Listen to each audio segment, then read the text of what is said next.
نبی پاک فرماتے ہیں میں سو رہا تھا، چھت پہ فرشتے آئے. بات آپ نے سنی ہوئی ہے، صرف کچھ نظریات معراج کے والے سے عرض کرنے ہیں، چند نظریات.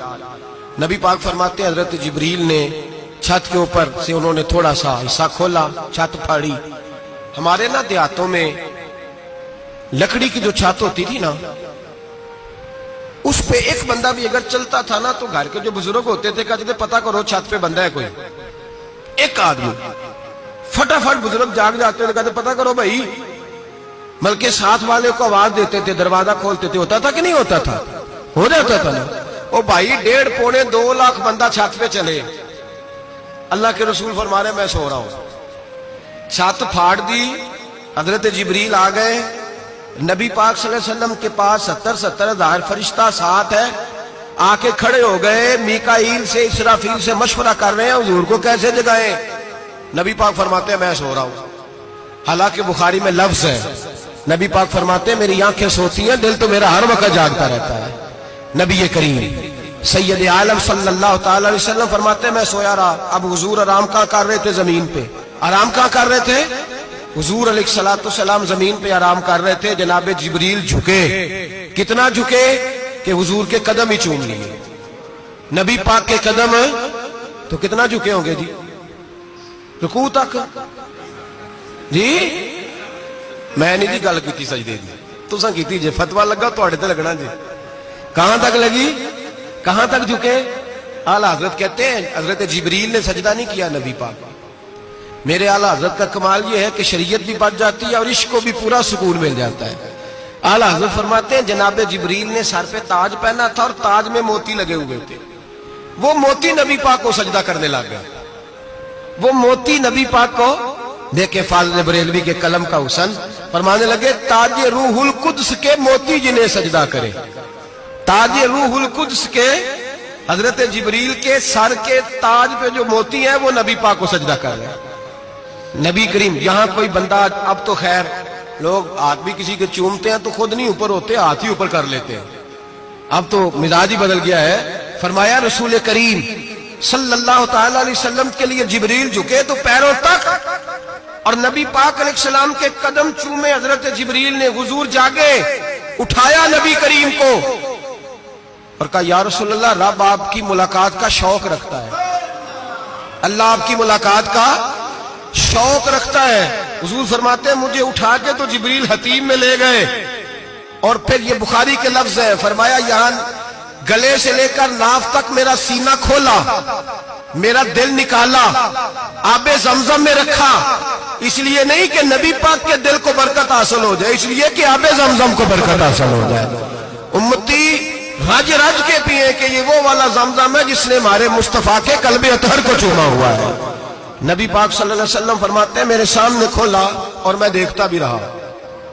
دل کھل گیا، سینہ کھل گیا اور میں دیکھتا بھی رہا. اور نبی پاک فرماتے ہیں خون بھی نہیں نکلا، اس لیے کہ حضور کی حقیقت نور ہے، نبی پاک کی حقیقت نور ہے.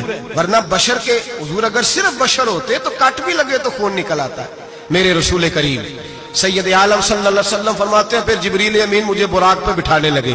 خچر سے چھوٹا تھا، گدھے سے بڑا تھا اور بجلیوں کا بنا ہوا تھا. جہاں اس کی نظر جاتی تھی وہاں اس کا قدم جاتا تھا. نبی کریم فرماتے ہیں مجھے بٹھانے لگے تو میں رک گیا. میں نے کہا میں نہیں بیٹھتا. یا رسول اللہ کیا ہوا؟ فرمایا اللہ فرماتا ہے یوم نسوق المجرمین الی جہنم وردا، جب آپ کے امتی نکلیں گے قبروں سے تو ڈنڈے مار مار کے لے جائے جائیں گے. پہلے رب میرے ساتھ وعدہ کرے کہ جب میرے غلام قبروں سے نکلیں گے تو انہیں بھی براق عطا کرے گا. پہلے وعدہ کرے. حضرت جبریل کہتے ہیں میں وہیں کھڑا تھا. رب کریم نے کہا چل وعدہ کر لے، یوم نحشر المتقین الی الرحمن وفدا، محبوب جب تیرے فرما بردار قبروں سے نکلیں گے تو میں سب کو براق عطا کر دوں گا، سب کو براق دے دوں گا. نبی کریم فرماتے ہیں میں براق پہ بیٹھا، سفر شروع ہوا.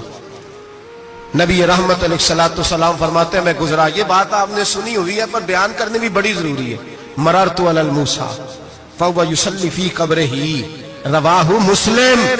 او خدا کے بندو، اللہ تبارک و تعالی ہدایت کا نور دے. کہاں بیٹھ کے قرآن و سنت پڑھتے ہو؟ کیوں نہیں عقیدے کو سمجھتے؟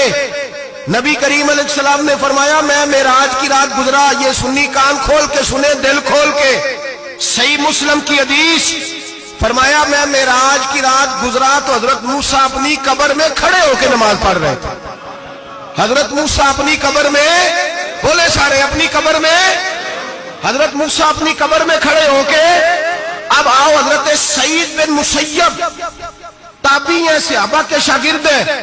وہ کہتے ہیں جب یزیدی فوجوں نے مدینے پر حملہ کیا اور یزید کا مقرر کردہ امام آیا تو صحابہ کرام مسجد نبی چھوڑ گئے. 3 دن تک مسجد میں نماز, کہا ہم یزیدی امام کے پیچھے نماز نہیں پڑھیں گے. مدینے پہ حملہ ہوا, مکے پہ حملہ ہوا. حضرت سعید بن مسیب کہتے ہیں میں دیوانہ بن کے, مجنون بن کے اندر گھس گیا. یزیدی فوجیں سمجھی میں دیوانہ ہوں, شاید پاگل ہوں, مجھے انہوں نے تکلیف کوئی نہ دی. فرماتے میں نبی پاک کی قبر کے ساتھ ٹیک لگا کے بیٹھا تھا, زور کا وقت ہوا تو میں رونے لگ گیا. اب میں نماز کیسے پڑھوں گا, اذان کا کیسے پتہ چلے گا. آپ فرماتے ہیں مجھے اللہ کی عزت کی قسم, جب اذان کا وقت ہوا تو نبی پاک کی قبر سے اذان کی آواز آنے لگی. فرماتے جب جماعت کا وقت ہوا تو حضور کی قبر سے اقامت کی آواز آئی, پھر جماعت کی آواز آئی, اور میں نے اپنے نبی کے پیچھے زور کی نماز ادا کی. حضور کے پیچھے حضرت موسیٰ اپنی قبر میں نماز پڑھے اور میرے رسول تو قبر میں جماعتیں کراتے ہیں. حضور جماعتیں کراتے ہیں اور آپ فرماتے ہیں میں 3 دن مسجد, کان کھول کے دل کھول کے سنو, ہم نے کوئی ریڈی میڈ عقیدہ نہیں اپنایا, ہم کوئی دائیں بائیں سے پکڑ کے نہیں لے آئے کہ وہ فلاں آیا تھا بہت بڑا, اس نے جبہ کبہ پہنا تھا تو اس کے پیچھے لگ گئے. ہم کسی کو نہیں مانتے, ہم تو مانتے ہیں رسول اللہ کے غلاموں کو, ہم تو مانتے ہیں صحابہ کو. ہمیں حضرت سعید بن مسیب بتا گئے ہیں کہ جو کہے تجھ کو مردہ تو مردہ ہے واللہ, تو زندہ ہے واللہ, تو زندہ ہے واللہ, تو زندہ ہے واللہ. میری چشم عالم سے چھپ جانے والے میرے رسول کریم صلی اللہ علیہ وسلم نے فرمایا موسیٰ اپنی قبر میں کھڑے ہو کے نماز پڑھ رہے تھے. حضرت موسیٰ اگر زندہ ہے تو جو موسیٰ کے بھی امام ہے, جو جناب موسیٰ کے بھی ایسے ہی فٹافٹ. ہم پہ تو کسی کا روب طاری نہیں ہوتا, اتنی موٹی جلدیں لوگ کتابوں کی دے جاتے ہیں, کہتے پڑھو جی کی لکھے ہے. میں کیا, اصل میں اس کے دل میں پیار نہیں, اس نے صرف محمد لکھ کے صلی اللہ علیہ وسلم لکھا ہے. یہ تھوڑی دیر بیٹھتا بریلی کے امام کے پاس تو اسے بتاتے ہیں حضرت محمد نے لکھنا چاہیے, لکھنا چاہیے امام الانبیاء.